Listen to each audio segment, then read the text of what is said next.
Now, you have, an enormous fan base. And so we at the Chef's Connection just leaked it out a little bit that we were going to have this great opportunity to sit down and chat with you. So we have a few questions from your fan base. And the first one is to compare the experience at Le Cirque to Café Boulud. Le Cirque is, it was such a period in time, like 1987 to 1998 or 1999, such a especially then, New York kind of institution, and that kind of that restaurant experience. So many chefs came out of there, and so much action all the time, and so many events, and so the glamour of it, and the whole over-the-top ridiculousness of it. It was amazing to be a part of that, right. And kind of I was executive sous chef there, so I was a big part of it for that time. Cafe was a much smaller restaurant. It was more intimate. It was, I was also the chef, so it was the first time that I had a chance to really do what I wanted to do and make a difference there. Best customers, such an amazing customers. They go out to eat a lot and spend a lot of money and have this great chef-customer relationship, and so really one was completely over the top, but the other one was more like a neighborhood kind of restaurant in one of the most expensive neighborhoods in the country. So it was kind of apples and oranges, but also really, really similar. Do you have? Well, I guess your preference may be the more the cafe, because that's kind of what you're gearing towards now, or is it? It was also my food too, so it was kind of it was the first time I had it was Daniel Blue's restaurant, but it was the first time I could develop a chef, and I started to become really close to the customers there, because they would go out to eat Tuesday and Wednesday and Thursday and Friday, and they were going out. It was like their living room. So I had a close relationship with a lot of them, and kind of understanding what they liked and what they didn't like, and it shaped my thinking moving forward a little bit of what I wanted to do. Yeah, that's really interesting. That's one way to grab some friends.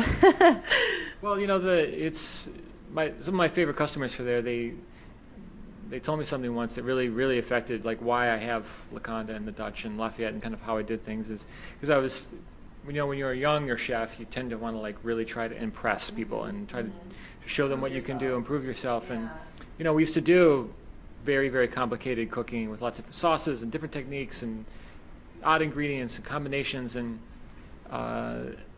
it was some of the customers there that said, we love that stuff. That stuff is really, really cool, but it's not the reason why we come back here every day.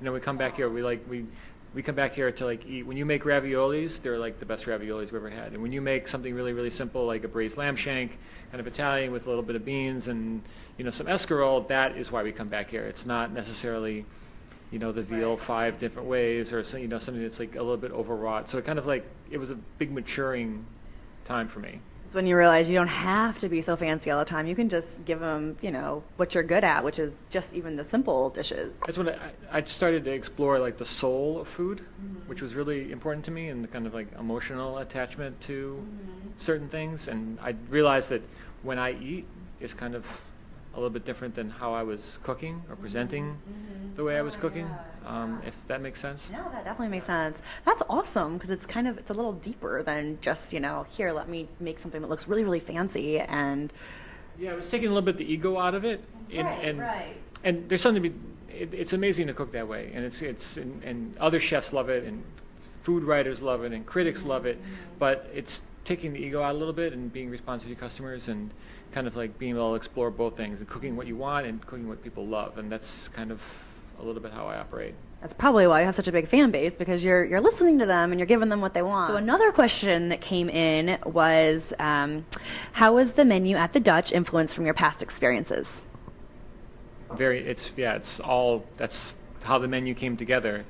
It's American restaurant, so it's this kind of accumulation of all these different food experiences, family experiences, friend experiences, and the way I explained it to, even when we opened, to my staff, was it's how my grandmother cooked, and it's how your grandmother cooked, and it's how your grandmother cooked, and I have Korean Americans in the kitchen, I'm Italian American, I have Chinese Americans, I have Mexican Americans, and so I'm really interested in that soulfulness of different things, and I look at America as this kind of a lot of collection of different ethnic foods.